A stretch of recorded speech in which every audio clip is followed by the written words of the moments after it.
Hey there, LEGO friends. I'm Coreballs, and today we're going to be reviewing set number 75379, the buildable R2D2 figure.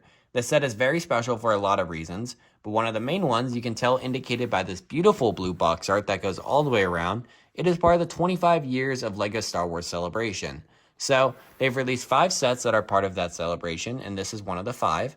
And this one kind of has a lot of controversy around it, because as you can see by the side, the box really wants you to know it comes with an exclusive minifigure, and that is Darth Malak. So some people are upset because there is already another buildable R2D2 figure on the shelves, and some people who have purchased that R2D2 are like, why do I have to have another R2D2 figure just to get Darth Malak? I can kind of understand that sentiment, but you got to realize that this version of R2D2 is $140 cheaper. It's part of the 25 years of LEGO Star Wars Celebration, and you get the minifigure.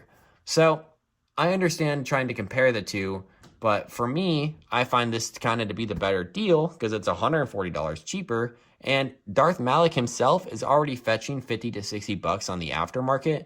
So if you were to sell him right now, you could technically get this R2D2 figure for like 50 bucks, but if you were to keep the minifigure, in a couple of years, his value is only going to go way up. So for collectors and LEGO investors alike, this set is a pretty good one to pick up. But let's talk about the price per piece for a second. It's 1,050 pieces for $100, which comes out to 9.5 cents a piece. So when you compare that to the 10 cents a piece golden rule, the set it kind of is on par for price per piece. So let's just look at it. It's part of the 25 years of LEGO Star Wars Celebration. You get an exclusive minifigure, which is a pretty cool one that LEGO Star Wars fans have been wanting for years. And you get a really nice price per piece ratio. So with all three things considered, this is a pretty good set to pick up, but I definitely have to build it and see how it looks afterwards and see how the building experience is before I can tell you guys for sure that this one is worth picking up. So without further ado, let's build a set and see what we got. Alrighty friends, so upon opening the box, what you'll find are 12 total bags for your 1,050 pieces. You also find 11 total stickers, which is roughly about 1 sticker every 100 pieces, so that's not too bad. And then you'll get 1 instruction book. The instruction book is kind of thick, but there is no UCS style intro like the Starship Collection sets had. You can see you get a little 25-year anniversary fireworks show, but then it goes straight into the build, so nothing to read or nothing like that. Kind of a little disappointed about that, but it's okay. I'm not going to complain too much about it. So yeah, let's get into building, and I'll let you guys know what I think. See you then. Alrighty friends, so we finished off the build and it looks amazing, but before we talk about R2D2, let's take a look at Darth Malak. So you can see he comes on this printed 25 years of LEGO Star Wars tile to stand on, and he looks amazing when he's on display there, but if I take him off the display, we can take a closer look at him as a minifigure. So his legs are printed, his torso is front and back printed, and you can see that the torso and leg printing meld really well together, so that looks really clean. He has just like a normal LEGO red lightsaber, so nothing too special there. However, his cape is non-traditional because it's not as wide on the sides, and I think that fits his reference material very well. You can see his mask is specially molded just for him, and there's a lot of detail there, and it looks really clean, so I love that. And his head is front and back printed. However, I do want to take his head off just so I can show you guys something. His head also has this damaged face. So I love to see that the torso has back printing even though it's covered by the cape, and his face has like the damaged mouth that you would see in the reference material, but it's still covered by the mask. So not only does the minifigure look great when it's all put together on display, but it also has some hidden detail that just make it even more special than it already is. So overall, a great minifigure, love to see it. However, let's talk about R2D2.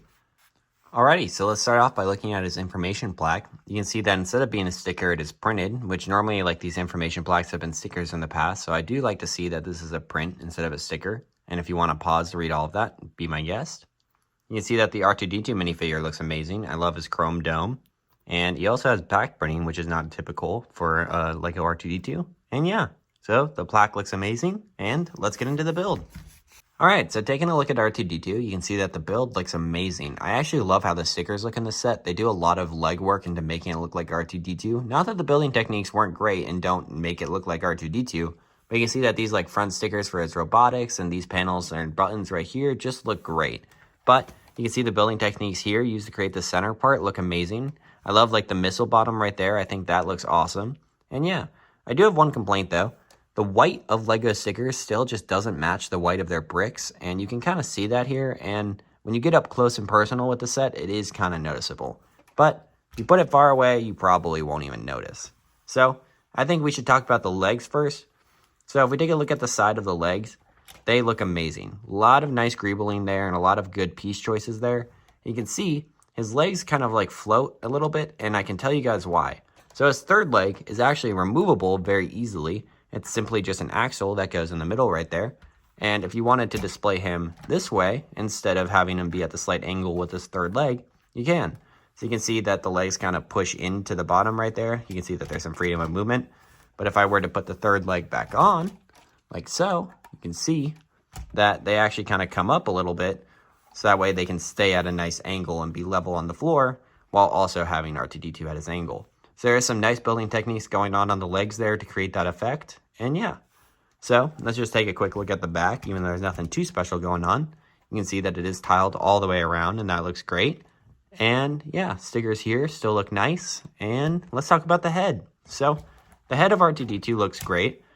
All the other versions of buildable R2D2 are normally like tiled up, but I kind of really like this like open stud design, because sometimes with like Lego sets, trying to make everything so tiled and smooth, you kind of lose the fact that it's a Lego model. But with these open studs, it still looks very nice, and it looks like a Lego model. So that's what we're here for, and I think it looks great.